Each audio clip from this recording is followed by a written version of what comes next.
Good morning, it's Jeremy. It's Monday, July the 15th.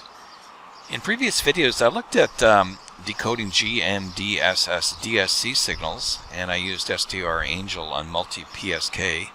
And recently I was able to receive NAVTEX signals. I'm not near a coast, so what I did is I used the Kiwi SDR, which are these web-based HF receivers, and I tuned one of them to 518 kilohertz, and I was able to get signals, NAVTEX signals from Sydney, Nova Scotia and Portsmouth in the United States. I'm just looking at my blog post here, and for instance, for the signal from Sydney, Nova Scotia, I was able to decode it using FLDigi. Here's a picture of the decode there, and you can see it starts off with ZC, and then you have these characters B1, B2, B3, and B4. Q is the time period in which the signal transmits. Z means that there was no information to transmit, and B3 and B4 are numbers, and in this case they were 0, 0. So the actual message was there's nothing currently to transmit. Now, I decided that I would try and look at the NAVTEX signals. They're FSK as well, so I thought I would use my GNU Radio FSK decoder and see if I could look at these signals. So I took the wave file that I had saved and I fed it into the GNU decoder, and this is the waveform I got. Now, I didn't know enough about NAVTEX, so I was looking at these bits down here to see if I could identify, for instance, the ZC, and I realized I didn't know enough about the encoding of NAVTEX. I have a book, it's called the Radio Data Code Manual from Klingenfuss, which I found very helpful, and he talks about NAVTEX and SITOR-B. So with reading that, I was able to get a pretty good idea of how a whole system works. So what I did is I went to get the original CCIR or ITUR documents. I found a lot of information online, a little bit confusing. The codes for the NAVTEX are listed as hex numbers, and I would be tempted to sort of look for bits in terms of the most significant bit, but it turns out that it's the least significant bit out first. Anyways, we'll see that in a minute. Here's the frame format for NAVTEX. It starts off with phasing signals, and you've got ZC, and the message is in here, and this is the frame format, and it goes into what's called SITOR-B. So this is kind of like on a protocol stack. This will be the second layer, and the first layer will be SITOR-B. So SITOR-B, these are the characters, and so they're listed in the ITU document in terms of marks and spaces, which I found easier for me to use.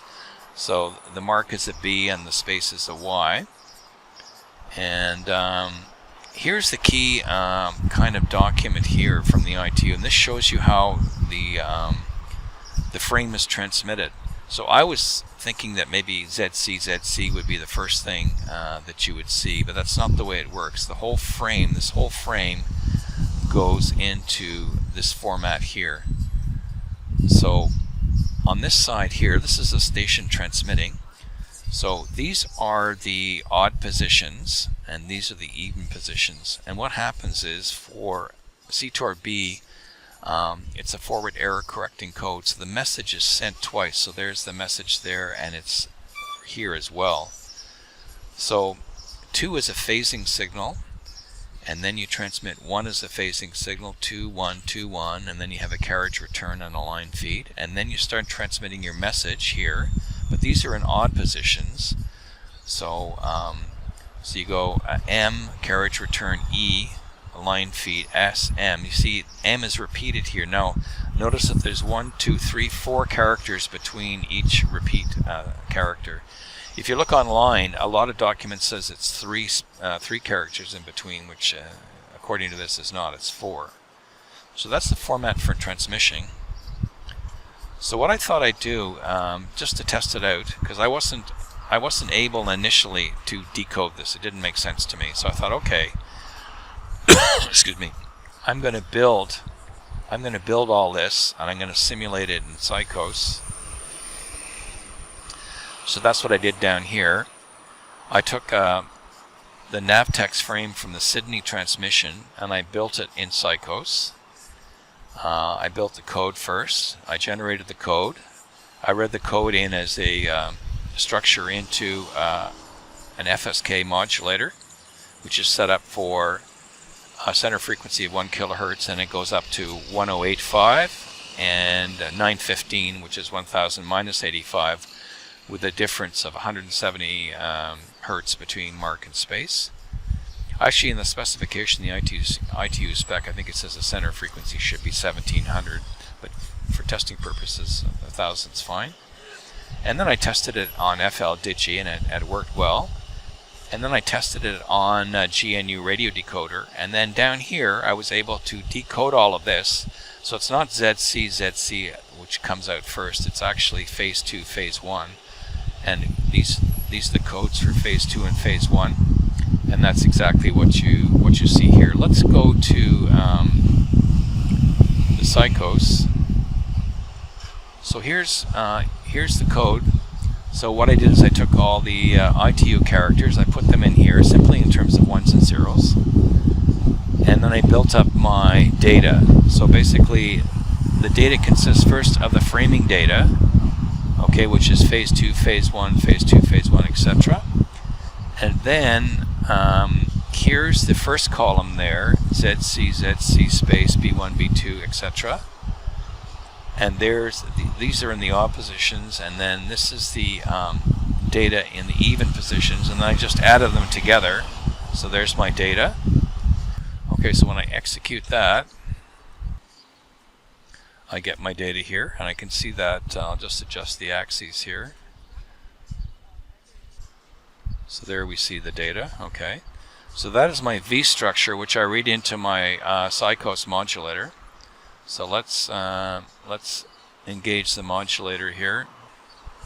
There's the modulator, so I'll run the simulation there.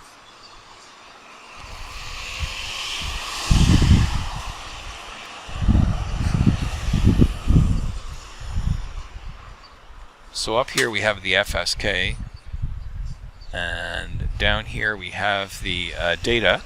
So what this does is it creates the FSK here, and I read that back into my workspace here, and I write that as a WAV file. Okay, so now once I've created the WAV file, let's stop this and see if it gives us what we want. So I'm going to run the WAV file now, and we can see it gives us exactly what we had in the Sydney case. Notice you have to set up the decoding bar here. You got to center it in the spectrum properly for FL-Digi to work. And finally, let's look at GNU Radio. So I've set up GNU Radio to read the WAV file in. So basically the WAV file comes in here. I've got a bandpass filter at the mark, and I got a bandpass filter at the space.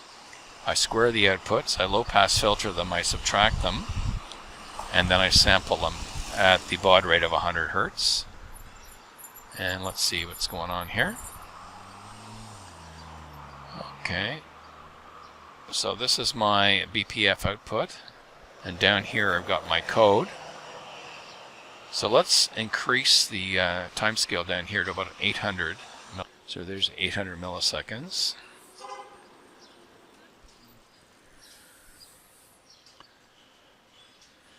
So we'll line this up for the start of the frame.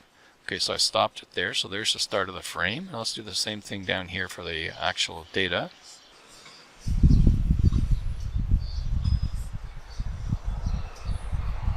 Okay, so there we go.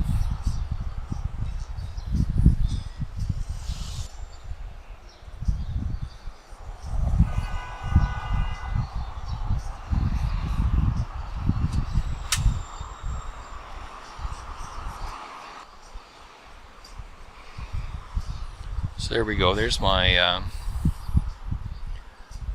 decoded data there. You can see it's exactly similar to what we have here. So anyways, then that's That's a look at using GNU Radio as an FSK decoder that works for NAVTEX as well as DSC.